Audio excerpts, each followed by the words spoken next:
Nagkaisa ang 26 na mambabatas sa pagsuporta kay Congressman Nonoy Libanan bilang House Minority Leader. Kasama sa kanilang mga bagong kongresista na si Chel Jokno at Laila De Lima. Narito ang agenda report ni Billy Vegas ng Abante Radyo.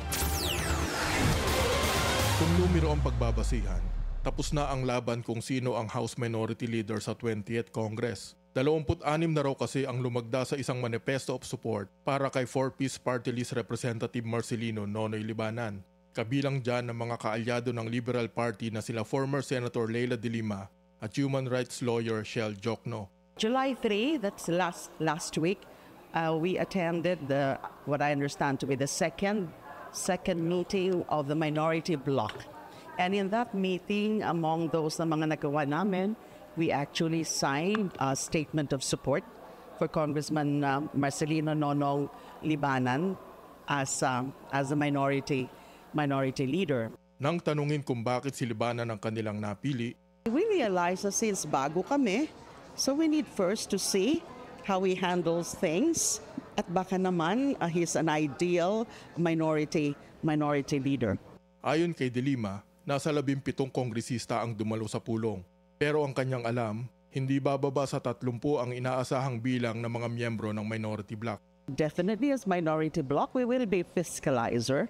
We will be scrutinizing the various policies, programs, legislative agenda of the administration. So yun ang pinaka-core talaga ng role ng minority. But we also make it clear that we are not the kind of unreasonable minority.